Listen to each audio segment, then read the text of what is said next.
When beginning to look for the research topic, I was interested in relating into the choral education and the approaches to teaching in choral classroom. When skimming through many resources presented in the publications of such journals like the Choral Journal, Music Educators Journal, and others, I noticed a common topic in the subject of articles, talking about increasing cultural and demographic diversity of many schools in the United States. This topic took my attention since I could relate to it myself as an immigrant coming into the American public school system, and also recollecting a diverse demographic of my high school, which had a large Hispanic student population. The great find that defined my topic was an article that will be explored later. It was published in 2019 and it's called Cultural Responsive Teaching in the Choral Classroom, that I just simply found by looking through some of the older publications. Though when exploring what was culture responsive teaching, the search in the Roosevelt University library showed immense number of results with more than 37,000 resources available. This method is applicable to and related to the general classroom as well as a music classroom, and was introduced not long ago, beginning a large wave of research in the educational field. It also was clear that the term of culture-responsive education is inclusive of many other ways in which this view of teaching has been described. For example, culture-relevant pedagogy, culturally responsive teaching, and culturally sustaining pedagogy, and other similar combinations. When coming to the term of culture-responsive teaching that will be used in this research, it's helpful to define it with the recent and updated methods of teaching. The educators team at understood.org gives a clear definition coming from a practical experience. The nonprofit organization also supports diverse learners with the resources for educators, and information on this subject is readily available there. The definition itself says that culture-responsive teaching, CRT, is a research-based approach to teaching. It connects students' cultures, languages, and life experiences with what they learn in school. These connections help students access rigorous curriculum and develop a higher-level academic skills. With this definition, we will look at 3 following articles exploring the subject in musical choral setting. The first article used for the research explores important historic facts in development of this approach to teaching. In the early part of 1970s, multicultural music education began in earnest and was focused primarily on the curriculum used for music, in textbooks, method books, and repertoire. Multicultural music education became more prominent as time moved on and was practiced more frequently across the United States in the 1980s and 1990s. Including and engaging students with primarily ethnic content became the norm in American public school curricula, as well as teacher preparation programs. Culture-responsive teaching emerged in the educational dialogue in the mid-1990s and was most notably articulated by Gloria Ladson-Billings, who wrote extensively on benefits of the method in her book Culturally Relevant Pedagogy, asking a different question. As the 21st century began, the ways in which music teachers understood the idea of culture began to change. Teachers began to comprehend that culture was associated with students' beliefs, motivations, and even social groups and norms, seeing that culture encompassed many values beyond simply race and ethnicity, and was presented in language, tradition, and most importantly in the community preserving it. Thus, culturally responsive teaching is defined differently than multiculturalism because it was considered a student-centered approach to learning, while multiculturalism in education was considered a curriculum-centered approach to learning. Coming from these ideas, culture-responsive teaching fundamentally changes what teachers do because teachers' knowledge of the cultural legacies of themselves and their students can influence the delivery of music content. It also changes and hopefully improves students' ability to learn material, learn new skills, and gain appropriate understanding of the school's music environments. A good example can be a teacher who uses the method books to teach intervals, but giving his students help in learning them by introducing popular music that begins with that interval. There are more strategies that could be used in the general music classroom with the approach of culture-responsive teaching, and a common way to employ it is by getting to know the students well first. Understanding students' identities, achievements, and perspectives gives music teacher a way to affirm diversity and strengthen the connections between school music, home music, and community music. Legitimizing a wide variety of music that can be validating for students and their experiences in the world will be important as well. And this is an opportunity to use multicultural music content in ways that are very culture responsive in the formal music curriculum. In addition, there are 4 strategies mentioned in the article when approaching teaching different music. First, chunking, the opportunity to break down difficult music questions or problems into smaller and more manageable chunks. This works well using a wide variety of both Western and non-Western music, as well as popular music. Second, scaffolding, incrementally increasing the difficulty of music and or the study of music ideas or issues. Scaffolding can promote transfer of learning in a variety of music environments by using simpler music like folk songs, pop tunes, and at first, and then moving into more complex music as students age, for example, world music, music from the Western canon. Third, exit surveys. Have students complete a short 3-question survey, paper and pencil, at the end of the class to determine what they learned and retained, and to ask what additional ideas or thoughts they may have for further study of the concepts or areas of transfer of learning. And lastly, think, pair, share. Have students consider their own response to a music question, chat their responses over with a neighbor, and then share with the remainder of the class. The next article explored in the research is by Vanessa L. Bond, who is an associate professor of music education in Roosevelt University. In her research, she focuses on musical lives of young children, culturally responsive and sustaining teaching, and the choral experiences of underrepresented populations. As a great representative of the topic, the author brings up these 2 important questions about culture responsive teaching in the choral classroom. First, what are the major strategies and how to implement the ideas of CRT in the choral classroom? After introducing the research subject, Dr. Bond gives us a clear set of strategies and then also gives examples of how they will represent themselves after introducing into the teaching. This is going to be explored in depth in the following topic. And second, how do methods of CRT work together? In conclusion, author is exploring the question of how do the CRT approach work in its entirety. What was said from her article is that the method is not a series of activities or one particular strategy. This teaching approach encompasses certain disposition, knowledge, and skill that the teacher can implement in their curriculum and classroom management, and assessment to relationship within the community.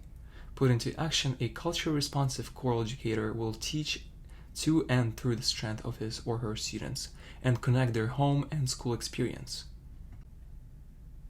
The following elements mentioned before and presented here are supported by culture-responsive teachers and can serve as a guide for the choral conductors when implementing these ideas.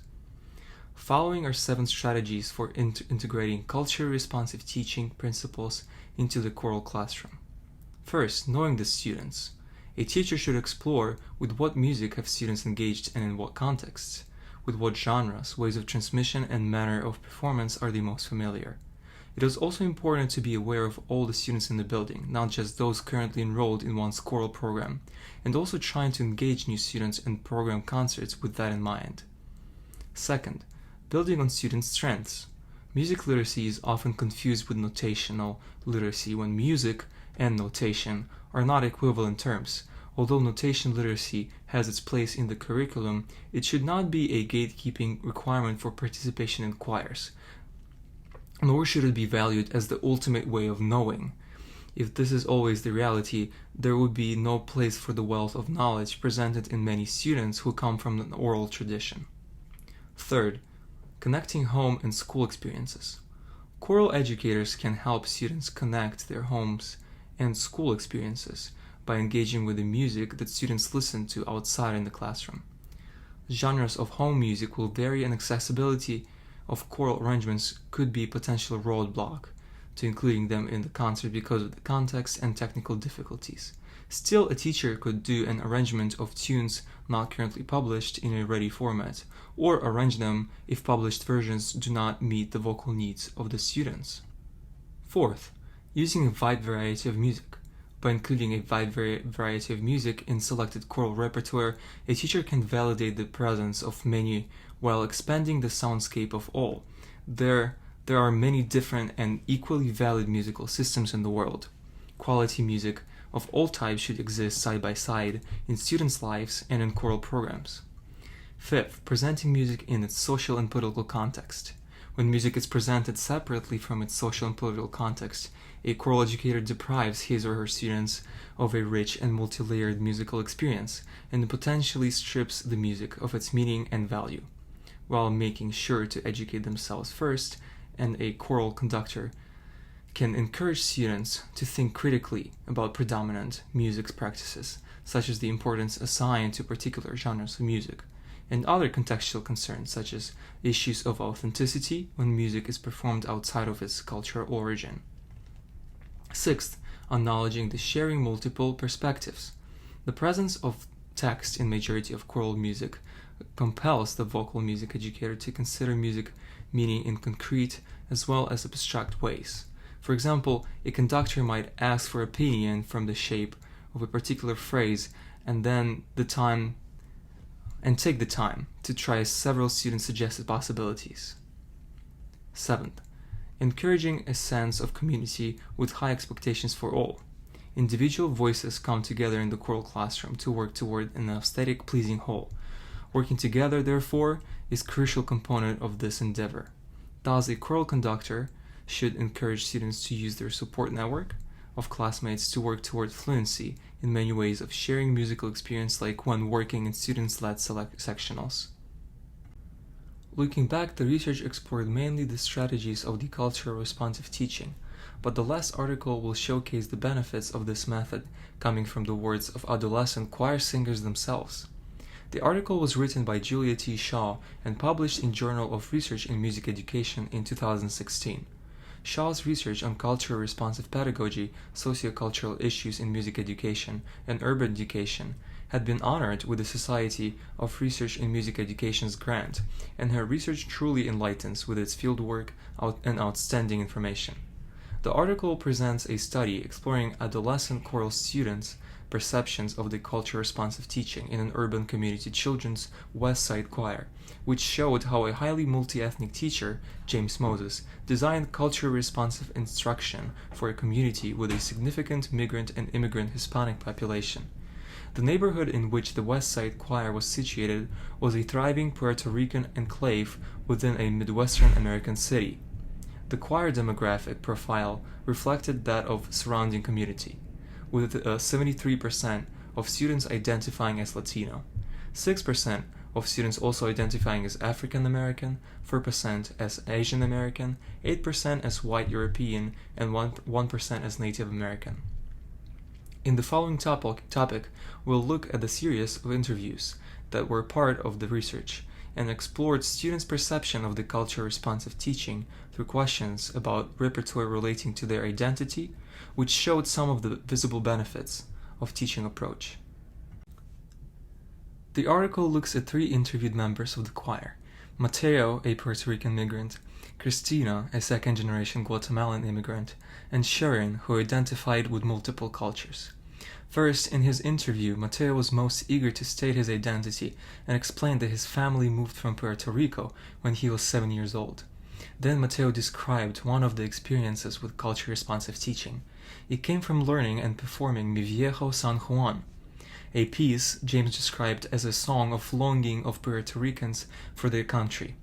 Mateo vividly described the meaning of the song to him, saying with excitement that his dad used to sing it all the time, and when he heard that they will sing the song, it really touched him, which was visible in his excitedly emotional reaction and the following comment that he almost wanted to cry and that he missed his island as well.